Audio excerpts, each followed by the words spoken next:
श्रीमद् भागवत कथा के समापन पर उमराश आस्था का सागर हजारों श्रद्धालुओं ने लिया महाप्रसाद। महाराष्ट्र के बीच शहर के फूले नगर स्थित दत्ता मंदिर में आयोजित 7 दिवसीय श्रीमद् भागवत कथा ज्ञान यज्ञ सप्ताह का समापन अत्यंत श्रद्धा भक्ति और आध्यात्मिक उत्साह के साथ संपन्न हुआ। इस धार्मिक आयोजन में प्रतिदिन बड़ी संख्या में श्रद्धालुओं ने भाग लेकर कथा श्रवण किया और आध्यात्मिक लाभ प्राप्त किया। दत्तात्रेय परिवार के तत्वाधान में आयोजित यह धार्मिक कार्यक्रम 1 जून से 7 जून 2026 तक चला। प्रतिदिन शाम 4 बजे से 7 बजे तक आयोजित कथा में हरिपत परायण गुरुवर्य विशंभर महाराज मूल्य गोदीकर ने श्रीमद् भागवत महापुराण का भावपूर्ण और ज्ञानवर्धक वर्णन किया। कार्यक्रम का शुभारंभ 1 जून के कलश पूजन एवं ग्रंथ पूजन के साथ हुआ। इसके बाद दत्त मूर्ति की भव्य शोभायात्रा निकाली गई, जिसमें बड़ी संख्या में श्रद्धालु शामिल हुए। शोभायात्रा के दौरान श्री गुरुदेव दत्त हर हर महादेव और जय श्री राम के जय घोष से पूरा क्षेत्र भक्तिमय हो उठा। 7 दिनों तक मंदिर परिसर में भक्ति श्रद्धा और आध्यात्मिक ऊर्जा का अद्भुत वातावरण बना रहा। कथा के समापन के बाद प्रतिदिन श्रद्धालुओं को महाप्रसाद वितरित किया गया। वहीं 6 जून को आयोजित विशेष महाप्रसाद कार्यक्रम में हजारों श्रद्धालुओं ने प्रसाद ग्रहण कर पुण्य लाभ अर्जित किया। इस धार्मिक आयोजन की सफलता में आयोजक विलास रत्नपार के शरद निर्मल, विठल कुलकर्णी, गोपा पाठक, विलास खड़के, अतुल कुलकर्णी, शिवाजी शेट्टी, राजेश विभूते, श्रीरंग बोरकर, एडवोकेट रविंद्र कुक्कर, गांवकर शुभम दुटे एवं नगर सेवक नितिन साखरे सहित कई श्रद्धालुओं और कार्यकर्ताओं का विशेष योगदान रहा है। कार्यक्रम के समापन पर श्रद्धालुओं ने आयोजन समिति और कथावाचक विशंभर महाराज का आभार व्यक्त किया तथा भविष्य में भी ऐसे धार्मिक आयोजनों की कामना की है।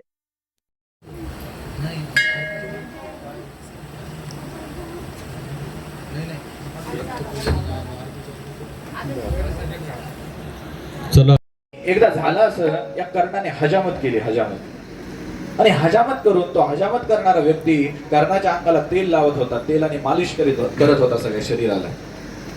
हे मालिश करत असताना ते तेल जे घेतलेलं होतं, तो कर्ण राजा असल्यामुळे ते तेल सोन्याच्या वाटीत घेतलेलं होतं, सोन्याची वाटी होती तेलाला। आणि झालं असं, त्या कर्णाकडे एक ब्राह्मण आला। ब्राह्मण व्याकुळ होता, परेशान झालेला होता। तो म्हणाला, महाराज अहो मला धनाची खूप गरज आहे, हो धनाची खूप अपेक्षा आहे, मला माझ्यावर एक मोठं संकट त्या ठिकाणी आलंय, महाराज तुम्ही काय करा, माझी धनाची गरज पूर्ण होण्यासाठी मला काहीतरी दान करा।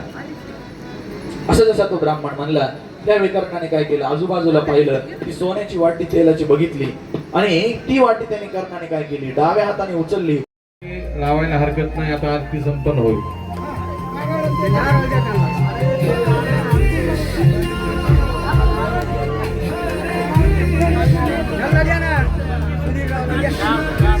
एक मिनिट थांबा।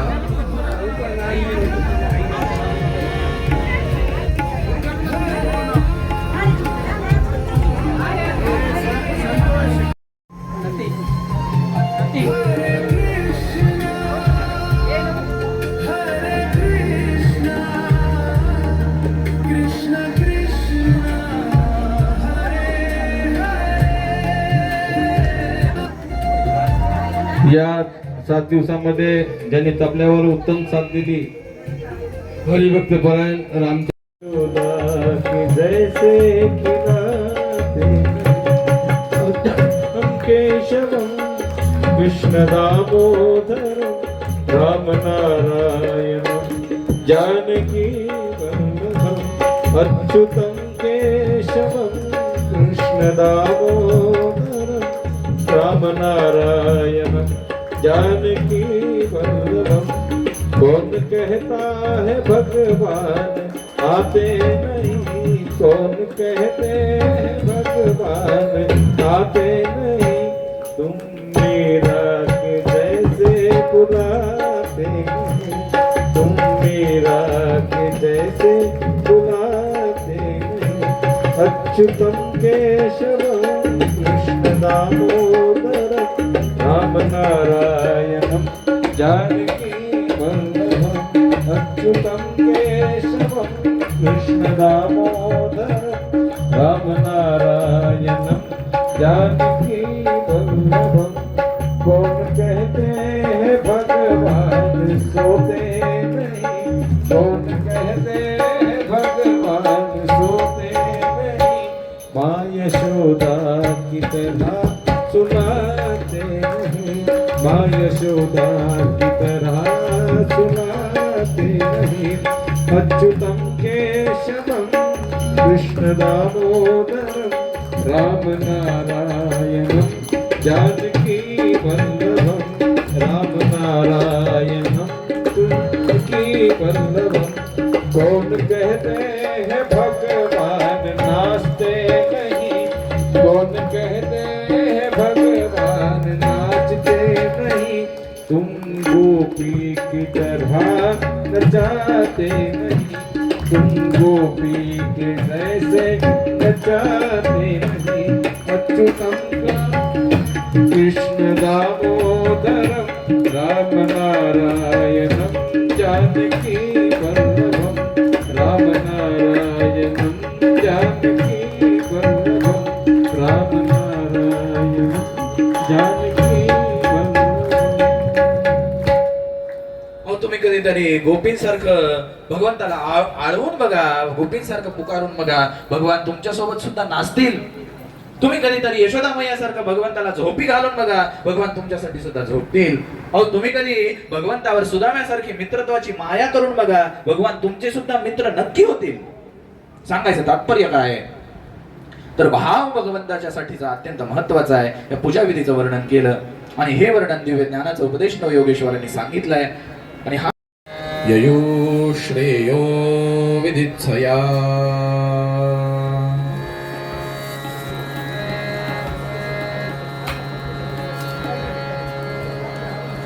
भक्तवांच्या कल्पतरू कारुण्य सिंधू अकारण करुणावरणारे भगवान श्रीकृष्णचंद्रांच्या अतिदिव्य कथेमध्ये तल्लीन झालेले शुकाचार्य परीक्षित राजाला भागवताची दिव्य कथा वर्णन करतायत.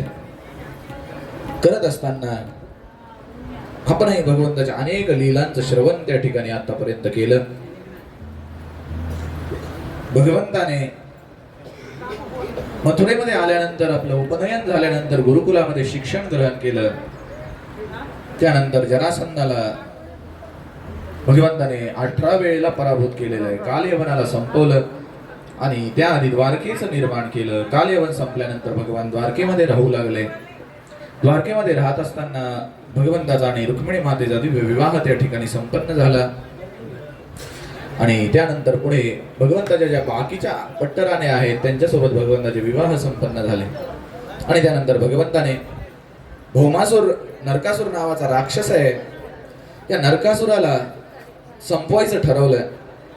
या नरकासुराचा उद्धार केला आणि या नरकासुराच्या कैदेत असणाऱ्या 16,100 राजकन्या त्या सगळ्यांसोबत भगवंताने आपला विवाह संपन्न केला. कशामुळं, तर त्या सगळ्या राजकन्यांची समाजामध्ये प्रतिष्ठा राहावी याच्यासाठी या सगळ्या राजकन्येसोबत भगवंताने विवाह केला. ही कथा आपण काल ऐकून आलो. त्याचबरोबर पांडवांचा राजसूय यज्ञ, या राजसूय यज्ञाची कथा ऐकली आणि या यज्ञामध्ये भगवंताने उष्ट्यापत्राळी उचलण्याचं काम त्या ठिकाणी केलंय. भगवान भक्तासाठी काय करू शकतात हे याचं उदाहरण आहे. आणि त्यानंतर भगवंताचा परमभक्त असणारा सुदामा, या सुदामजींचं कथा, सुदामजींचं आख्यान आपण त्या ठिकाणी ऐकलं. सुदामजींचं घरी 18 विश्व दारिद्र्य होतं, पण एवढं असलं तरी मनामध्ये समाधान आहे. आणि असे सुदामजी भगवंताच्या भेटीला आले आणि सुदामजींनी जाळे किडे पडलेले पोहे भगवंताला दिले. त्या बदल्यात भगवंताने काय केलं, तर सुदामजींना सोन्याचा गाव दिला, सोन्याचा गाव प्रदान केला. हे चरित्र आपण ऐकलं. इथे प्रश्न असा आहे की सुदामजींना एवढं दारिद्र्य का प्राप्त झालं, दारिद्र्य एवढं भोगायची वेळ का आली सुदामजींवर. तर याला एक कारण आहे. ज्यावेळी भगवान श्रीकृष्ण, बलरामदादा आणि सुदामजी गुरुकुलामध्ये शिकत होते, शिकत असताना सांदीपनी मुनींनी काही कामासाठी म्हणून त्यांना वनात पाठवायचं सांगितलं, आज्ञा केली.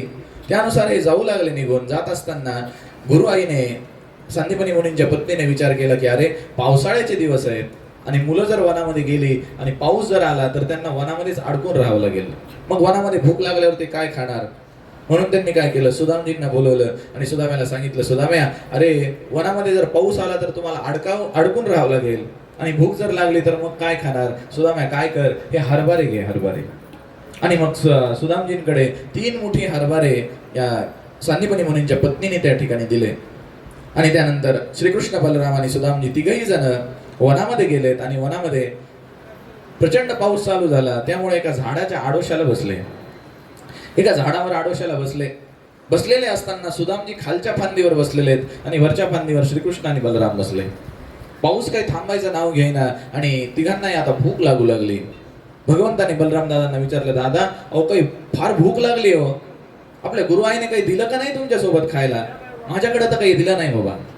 भगवान म्हणाले दादांना, दादा काही दिलं का, फार भूक लागली आहे. बलराम दादा म्हणाले, कृष्णा अरे माझ्याकडे तर काही दिलं नाही बाबा. सुदामजींना विचारलं, सुदाम्या अरे गुरुआईने काही दिलं का नाही आपल्याला खायला वनामध्ये? आम्हाला दोघांना तर काही दिलं नाही, तुझ्याकडे काही दिलंय का? सुदामजींनी विचार केला की गुरुआईने एवढे हे 3 मोठे हरभरे दिलेत, एवढे काय पुरणार तिघांना?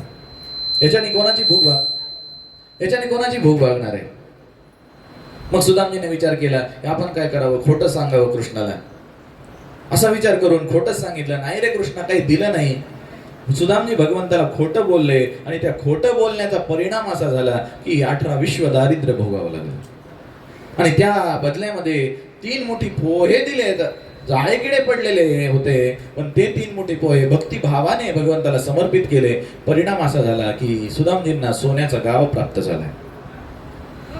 सुदामजींचं हे आख्यान सांगितलं आणि त्यानंतर शुकाचार्य वर्णन करू लागलेत की राजा, भगवंताची एक बहीण आहे, तिचं नाव आहे सुभद्रा. आणि ही सुभद्रा जी होती ती विवाहाला योग्य झाली होती आणि या सुभद्रेचा विवाह दुर्योधनासोबत व्हावा अशी इच्छा बलराम दादांच्या मनामध्ये त्या ठिकाणी होती.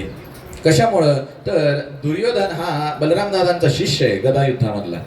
त्यामुळे आपल्या शिष्यासोबत आपल्या बहिणीचा विवाह व्हावा असं बलराम दादांना वाटायचं. पण भगवंताला असं वाटायचं की सुभद्रेचा विवाह अर्जुनासोबत व्हावा.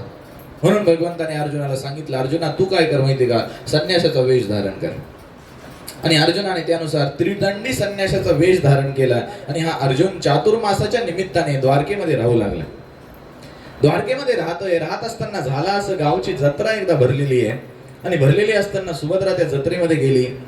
अर्जुन सुद्धा त्या जत्रेमध्ये होता आणि अर्जुनाची आणि सुभद्रेची नजरानजर झाली आणि दोघांचं एकमेकावर प्रेम जडलं. अर्जुनाने सुभद्रेचं अपहरण केलं आणि सुभद्रेला घेऊन अर्जुन त्या ठिकाणी निघून गेला आणि त्यानंतर सुभद्रेचा आणि अर्जुनाचा विवाह संपन्न झाला. ही कथा त्या ठिकाणी सांगितली. त्यानंतर वेदस्तुतीचा अध्याय दशमस्कंदात त्या ठिकाणी येतो. वेदस्तुती ही अत्यंत महत्वाची स्तुती आहे भगवंताची. श्रुती मातेने जी भगवंताची स्तुती केली त्याला वेदस्तुती त्या ठिकाणी म्हणतात. तर श्रुती मातेने भगवंताची जी स्तुती केली तो अध्याय त्या ठिकाणी शुकाचार्यांनी सांगितला. तो अध्याय सांगितल्यानंतर शुकाचार्य वर्णन करतायत, राजा एक बहुलाश्व नावाचा राजा आहे आणि एक ब्राह्मण त्या ठिकाणी आहे, त्याचं नाव आहे श्रुतदेव. हा श्रुतदेव ब्राह्मण आणि बहुलाश्व राजा दोघेही भगवंताच्या भेटीला एकदा आले आणि आल्यानंतर दोघांनी काय केलं तर एकाच वेळी देवाला जेवायचं निमंत्रण दिलं. भगवान उद्या आमच्याकडे तुम्ही जेवायला या. एकाच वेळी दोघांनी आमंत्रण दिलंय. भगवंतासमोर प्रश्न होता आता काय करावं. ब्राह्मणाचं आमंत्रण जर स्वीकारलं तर सगळे लोक काय म्हणतील, बघा देव फक्त ब्राह्मणाचाच आहे, बाकी कोणाला बघत नाही. बरं राजाचं आमंत्रण स्वीकारले तर सगळे लोक काय म्हणतील, बघा देव फक्त मोठ्या माणसाचाच आहे, व्हीआयपी लोकांचा, आम्हाला काही विचारत नाही. मग भगवंताने काय केलं, भगवंताने दोघांनाही येतो म्हणून सांगितलं आणि दोघांनाही येतो म्हणून सांगितल्यानंतर भगवंताने जेवायला जायच्या वेळी आपली 2 रूपं प्रकट केली आणि भगवान एकाच वेळी दोघांच्याकडे जेवायला त्या ठिकाणी गेले, भोजन ग्रहण केलं. हा अध्याय त्या ठिकाणी सांगितला. आणि त्यानंतर शुकाचार्याने वर्णन करतायत की राजा एक भृगु नावाचा ब्राह्मण आहे. हा भृगु ब्राह्मण त्याच्या मनात एकदा विचार आला की आपण काय करावं तर आपण तिन्ही देवांची परीक्षा बघावी. आपण तिन्ही देवांची परीक्षा घ्यावी आणि या तिन्ही देवांची परीक्षा घेऊन यांच्यामध्ये कोण श्रेष्ठ आहे हे त्या ठिकाणी पाहावं, कोण श्रेष्ठ आहे बघावं. असा विचार करून हा भृगु ब्राह्मण जो होता, हा भृगु ब्राह्मण सगळ्यात आधी ब्रह्मदेवाकडे गेला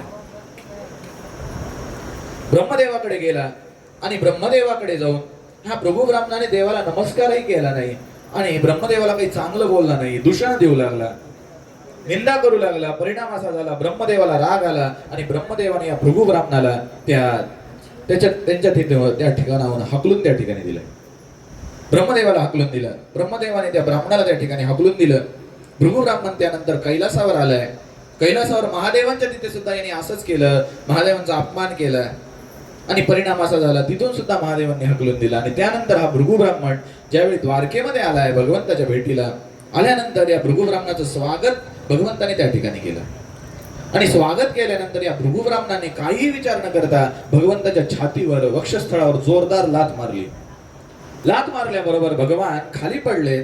त्या भृगू ब्राह्मणाला असं वाटलं की आता भगवान चिडतील, आपल्याला काहीतरी बोलतील, पण परिणाम त्याचा उलटच झाला. भगवंताने दोन्ही हात जोडले आणि ब्राह्मणाला सांगितलं, भूदेव, आज तुमची पदचिन्ह आज माझ्या छातीवर वक्षस्थळावर उमटली, मी आज खरंच धन्य झालो.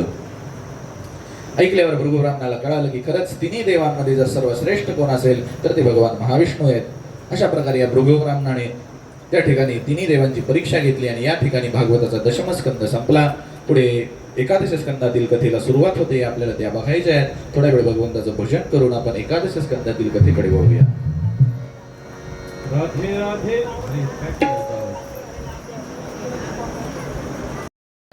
तन्नो सद्गुरु प्रचोदयात्. चरणकमलेक्षणान्त पुष्पाञ्जलिं समर्पयामि. नमस्कारं करोमि. पुण्डलिकावरदे हरि विठ्ठल श्री ज्ञानदेव तुकाराम पंढरीनाथ भगवान की जय. माऊली ज्ञानेश्वर महाराज की जय. जगद्गुरु तुकाराम महाराज की जय. शांती ब्रह्म एकनाथ महाराज की जय. अवधूत चिंतन श्री गुरुदेव दत्त. पार्वती पतये शिव हर हर हर महादेव. गोपाल कृष्ण भगवान की जय. चिन्मयानंद महाराज की जय. तुकाराम महाराज की जय. वामनानंद महाराज की जय. या ठिकाणी आता एक मिनिट, आता सगळ्यांनी ग्रंथ खाली ठेवण्यात येणार आहे. सगळ्यांनी खालीच ग्रंथाची एक रूपच त्या ठिकाणी आहे. कोळी नावाचा जो कीटक असतो तो जाळ विणतो, त्याच्यामध्ये विचरण करतो आणि त्यानंतर आपल्या पोटामध्ये ते जाळ गिळून घेतो. अवधूत सांगतायत राजा, ईश्वराचं सुद्धा असंच असतं. भगवान हे विश्व तयार करतात, त्याची स्थिती राखतात आणि वेळ आली या विश्वाचा संहार करतात. पुढे कुंभारमाशीला गुरु केलंय. कुंभारमाशीकडून गुण घेतला, चिंतने चिंतने तद्रूपता. ही कुंभारमाशी जी असते ना, तिचं मातीचं घर असतं आणि ही काय करते, एक किडा पकडून आणते आणि त्या आपल्या मातीच्या घरामध्ये ठेवते. मग तो किडा ज्यावेळी त्या मातीच्या घरामध्ये राहत असतो, या कुंभारमाशीने काय करावं, त्या किड्याला परत परत येऊन सारखी आपली सोंड त्या ठिकाणी मारावी. आणि परिणाम असा होतो की आतला तो किडा आहे ना, त्याला सारखं त्या कुंभारमाशीचं चिंतन असतं आणि परिणामी तो किडा जो आहे तो सुद्धा कुंभारमाशी सारखाच होऊन जातो. अवधूत सांगतायत, मनुष्याने सुद्धा जसं चिंतन करतो ना मनुष्य, तसं त्या ठिकाणी होतं. चिंतने चिंतने तद्रूपता. मनुष्याने जर संसारातच चिंतन केलं तर मनुष्य या संसाराच्या फेऱ्यातच अडकून राहणार आहे. पण त्याऐवजी जर मनुष्याने चांगलं चिंतन केलं, कल्याणाचं चिंतन केलं, तर मनुष्य या जन्म मरणाच्या संसारातून मुक्त होऊ शकतो. अवधूतांनी अशा प्रकारे 24 गुरूंकडून घेतलेलं वेगवेगळ्या ज्ञानाचा उपदेश यदुराजाला त्या ठिकाणी केला. यदुराजाने हा उपदेश ऐकला, अवधूतांना नमस्कार केला आणि यदुराजा त्या ठिकाणाहून निघून गेला. पुढे उद्धवांना भगवान त्या ठिकाणी कथा पुढच्या त्या ठिकाणी सांगतायत. थोड्या वेळ भगवंताचं भजन करून आपण पुढच्या कथेकडे त्या ठिकाणी वळूया. विठ्ठल माझा माझा माझा माझा माझा. विठ्ठल माझा मी विठ्ठला. विठ्ठल माझा माझा माझा माझा माझा. विठ्ठल माझा मी विठ्ठलाचा. म्हणा सगळे, आवाज येऊ दे, आवाज.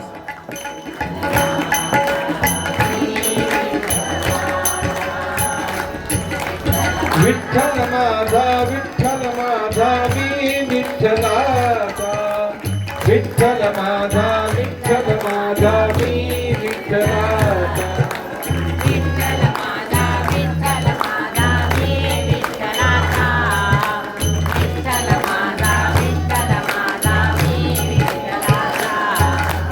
विठ्ठल माझा मी विठ्ठलाचा. विठ्ठल माझा मी विठ्ठलाचा.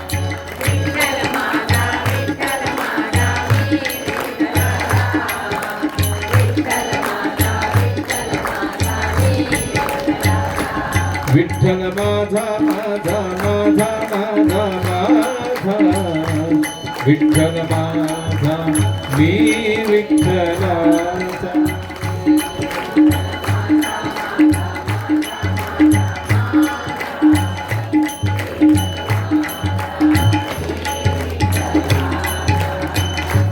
विठ्ठल माझा माझा माझा माझा माझा विठ्ठल माझा मी विठ्ठलाचा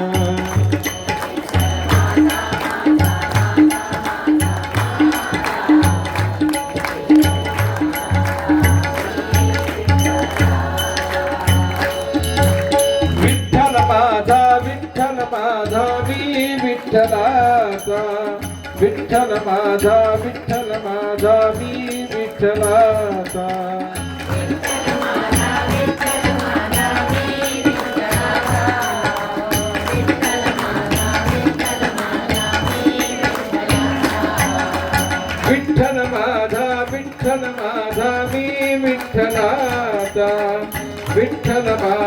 विठ्ठल माझा मी विठ्ठलाचा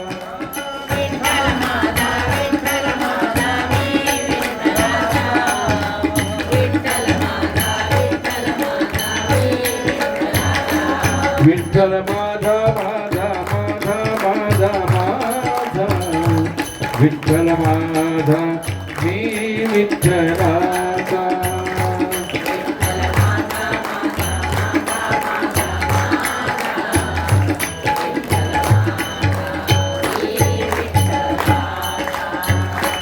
विठ्ठल माझा मी विठ्ठलाचा गोपाल कृष्ण भगवान की जय. उद्धवांना पुढे भगवान सांगतायत, उद्धवा इहलौकिक आणि पारिलौकिक असारतेचं वर्णन उद्धवांना केलंय. त्यानंतर बद्ध कोण, मुक्त कोण आणि भक्त कोण यांची लक्षणं सांगितली आहेत. जो या संसारामध्ये अडकून राहतो त्याला बद्ध त्या ठिकाणी म्हणावं. जो या संसारातून मुक्त होतो त्याला मुक्त म्हणावं. जो मुक्ती भगवंताने दिले सांगितलेल्या त्या ठिकाणी घेतो त्याला मुक्त म्हणावं. आणि जो